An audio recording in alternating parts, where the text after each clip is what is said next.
Hello guys, welcome to Pakistani real reaction. तो कैसे हैं आप सब? मेरा नाम है मुदस्सिर। नाम मुबशर। सो गाइस, आज की वीडियो काफ़ी ज़्यादा कमाल की होने लगी है। वीडियो का जो टाइटल है, क्यों आखिर अब इंडिया पर न्यूक्लियर अटैक नहीं हो सकता, मतलब पॉसिबल ही नहीं है इंडिया पर न्यूक्लियर अटैक करना। कैसे है इंडिया सेफ एकदम, कैसे हो गया न्यूक्लियर वॉर से, ये आज इस वीडियो में देखेंगे। काउंट करते हैं 3, 2, 1 एंड स्टार्ट। तारीख 29 अगस्त, nuclear submarine INS Arighaat Indian Navy में शामिल होती है।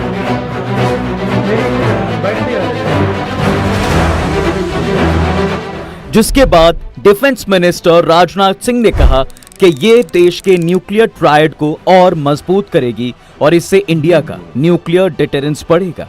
इसके फौरन बाद इस पर चीन के सरकारी मीडिया ने कहा है कि न्यूक्लियर पावर का इस्तेमाल पीस और स्टेबिलिटी के लिए ही करना चाहिए, ना कि ताकत दिखाने और न्यूक्लियर ब्लैकमेलिंग के लिए।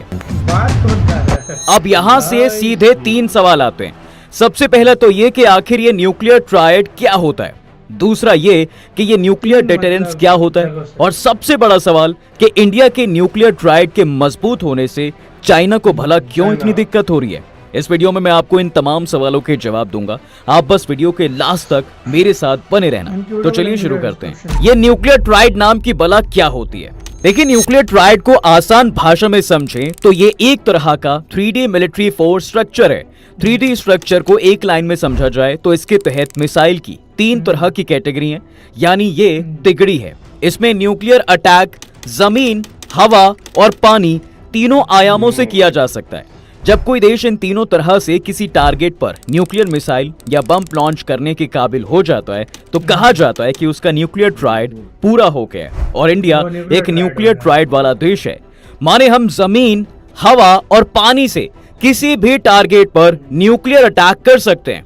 मसलन इंटरकॉन्टिनेंटल बैलिस्टिक मिसाइल यानी ICBMs के जरिए जमीन से न्यूक्लियर मिसाइल्स अटैक करती हैं।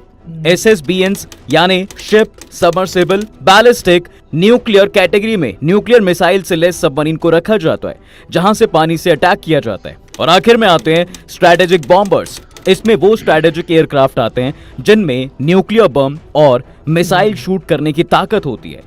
अब इन तीनों के बारे में डिटेल में आगे बात करेंगे, लेकिन उससे पहले एक बार न्यूक्लियर ट्रायड को पूरी तरह से समझ लेते हैं। देखिए, न्यूक्लियर ट्रायड का कॉन्सेप्ट दुनिया में न्यूक्लियर वेपन बनने के बाद डेवलप हुआ, जो कि बहुत बेसिक सी बात है। दरअसल जब बड़े बड़े देशों के पास न्यूक्लियर वेपन की ताकत आ गई थी तो इन देशों ने अपनी तीनों फोर्सेस यानी आर्मी, नेवी और एयरफोर्स को मजबूती देने के लिए न्यूक्लियर वेपन का सहारा लिया। इस थियरी को भी एक नाम दिया गया, क्रेडिबल मिनिमम डिटरेंस यानी CMD। ये वही डिटरेंस है जिसका जिक्र डिफेंस मिनिस्टर राजनाथ सिंह ने किया था।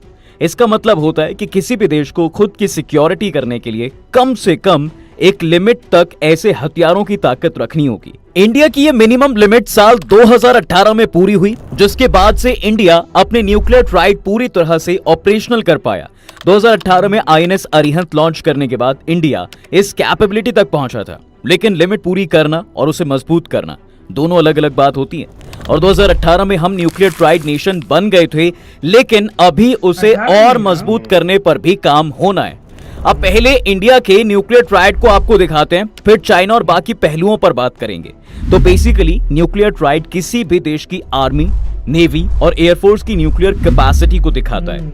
माने इसमें 3 हिस्से होते हैं। तो ऐसे में चलिए इंडिया के न्यूक्लियर ट्रायड के तीनों हिस्सों को जरा डिटेल में समझाते हैं। जमीन पर इसके तहत वो मिसाइल आती हैं जिन्हें जमीन से फायर किया जा सकता है, जैसे इंटरकॉन्टिनेंटल बैलिस्टिक मिसाइल्स यानी ICBMs, SRBMs यानी short range ballistic missiles. ICBM missile की फायर पावर को काफी खतरनाक माना जाता है।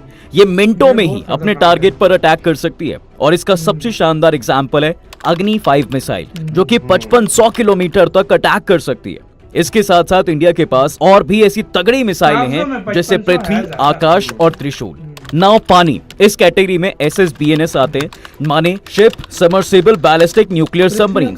SSBN की लोकेशन ट्रैक करना बहुत मुश्किल होता है, इसलिए ये न्यूक्लियर हमले के समय में सेकंड स्ट्राइक माने अटैक का रिस्पांस देने के लिए काम आती है। इसी के तहत INS अरिहंत आता है, जिससे K-15 सागरिका मिसाइल फायर की जा सकती है। इसकी रेंज 700 किलोमीटर है। अरिहंत से K-4 मिसाइल भी दागी जा सकती है। इनकी रेंज 3500 किलोमीटर होती है। इसके साथ ही 30 अगस्त को कमीशन हुई INS अरीघात भी इसी कैटेगरी का हिस्सा है। अरिहंत के कंपैरिजन में अरिघात K4 मिसाइलों को ले जाने के लिए ज्यादा बेहतर बताई जाती है। अब वैसे एक सवाल तो ये भी आता है साहब कि क्या सभी न्यूक्लियर सबमरीन्स न्यूक्लियर अटैक कर सकती हैं? अब ये जरूरी नहीं है कि सब सबमरीन अटैक के लिए ही बनी हो। दरअसल न्यूक्लियर एनर्जी से चलने वाली सबमरीन्स 3 तरीके की होती हैं। पहली SSN यानी सबमर्सिबल शिप न्यूक्लियर, जो कन्वेंशनल हथियार ले जाने के लिए होती हैं।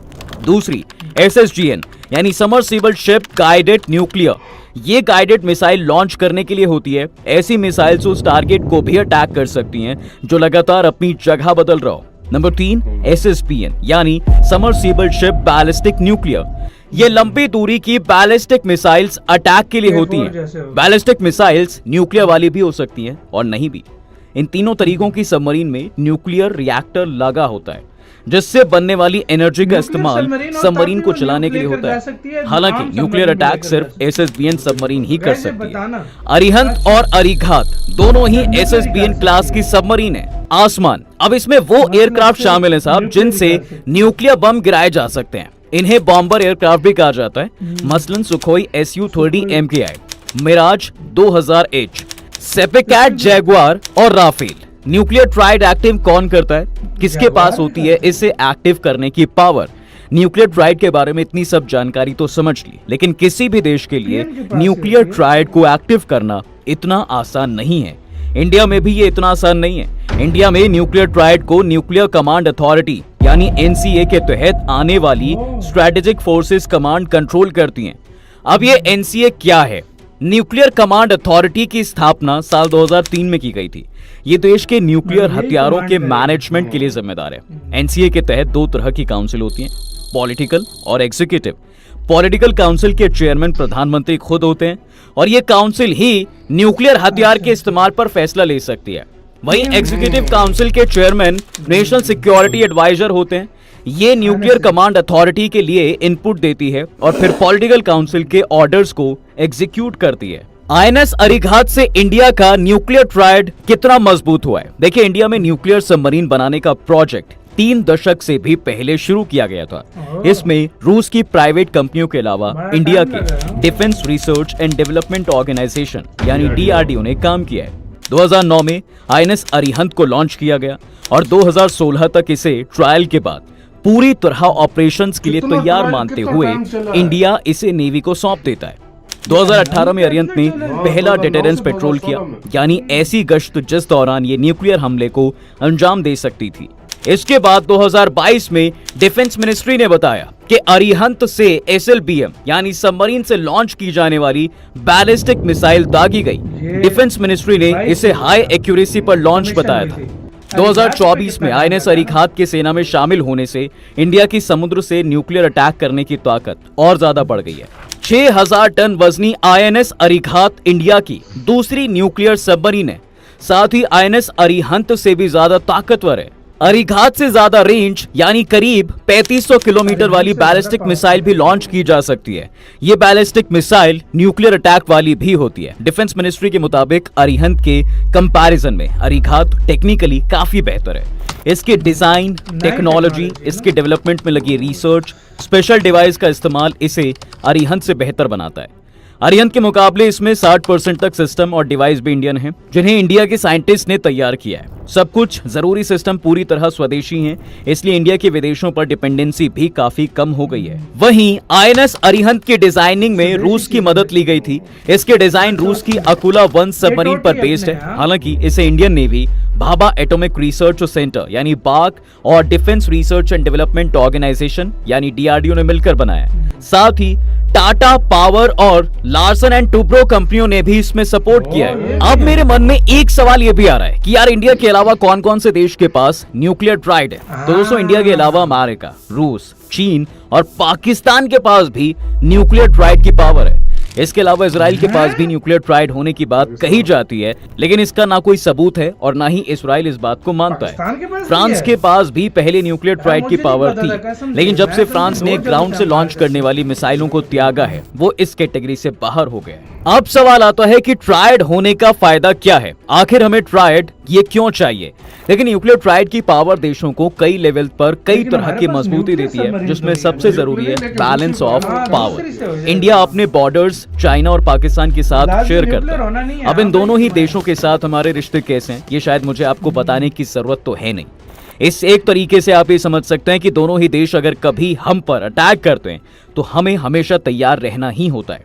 ऐसे में न्यूक्लियर ट्राइड का होना काफी जरूरी है। साथ ही साउथ एशिया में चीन को काउंटर बैलेंस करने के लिए इंडिया का न्यूक्लियर ट्राइड एक बड़ा रोल प्ले करता है। माने ये पावर को बैलेंस करने के भी काम आता है। इसके अलावा न्यूक्लियर ट्राइड सेकंड स्ट्राइक माने अटैक के रिस्पॉन्स करने के लिए भी किसी भी देश को जरूरी ताकत देता है। इसके साथ साथ क्रेडिबल मिनिमम डिटरेंस के लिए भी काफी जरूरी होता है।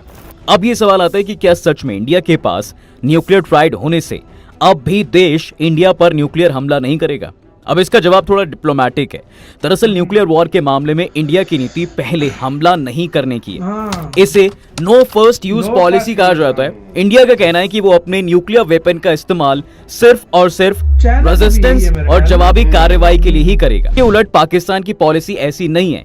पाकिस्तान कई मौकों पर धमकी देता रहता है कि वो जंग में पहले न्यूक्लियर अटैक कर सकता है।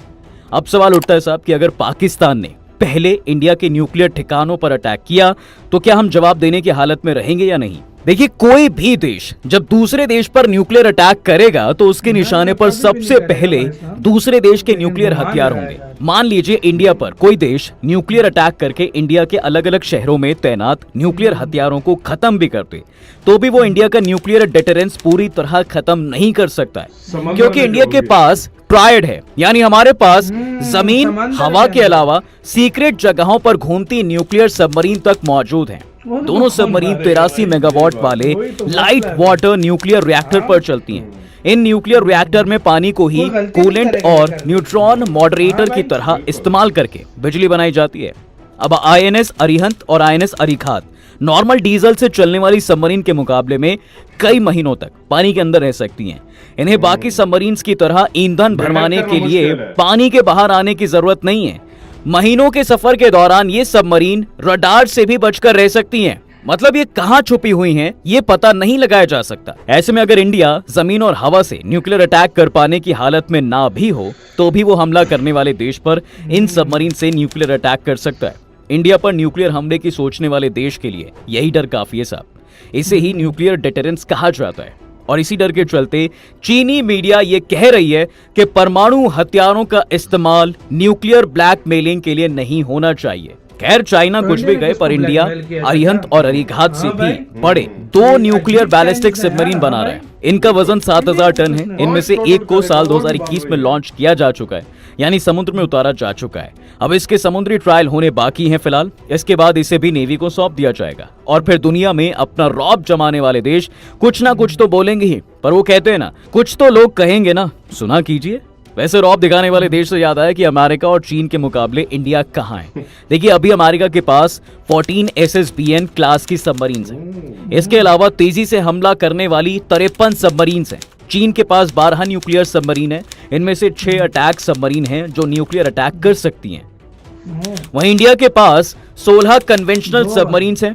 इनमें से 7 सबमरीन किलो क्लास की है, 4 शिशुमार क्लास की कही जाती हैं, जबकि फ्रेंच टेक्निक से बनी स्कॉर्पियन क्लास की अटैक सबमरीन भी हैं।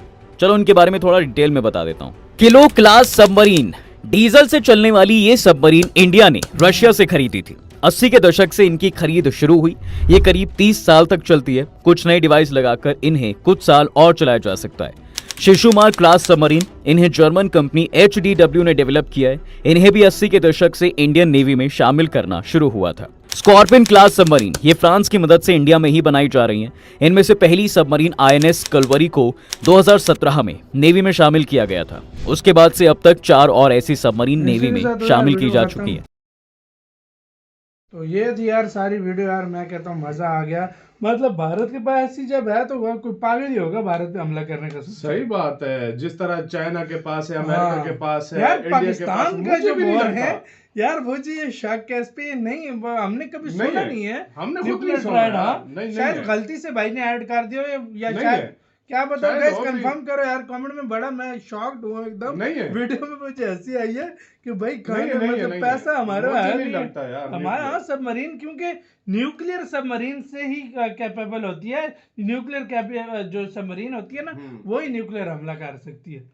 यार देखो, मैं सच बताऊं, मुझे तो इस चीज का इतना इल्म नहीं है यार लेकिन सबमरीन भाई के जो बारे भी में। है यार भाई, आप लोगों को ज्यादा पता होगा। ये यार आप लेकिन लोग कंफर्म भी करके बता देना। लेकिन ये लेकिन चाइना क्यों इतना डर रहा है, सबसे बड़ी बात ये है कि उस चाइना की तुम्हें पता है आबादी एक सीमित जगह पर है। इसका ज्यादा पहाड़ी इलाका वो समंदर की साइड पे है। ये पहाड़ी इलाके की तरफ उसकी आबादी इतनी नहीं है। उसको डर यही है कि उसके ऊपर अटैक सिर्फ इंडिया कर सकता है। सबमरीन ही आ जाती है ना, सही समझ बात गया ना। तो बाकी मिसाइल पहुंचते ठीक है अग्नि, लेकिन उसको कुछ वो तोड़ निकाल सकते हैं, इसका तोड़ मुश्किल है। तो आपका गाइस इसके ऊपर क्या कहना है, अपने कमेंट सेक्शन में दें। आप क्या सोचते हैं? अपना बहुत ही ज्यादा ख्याल रखना। तो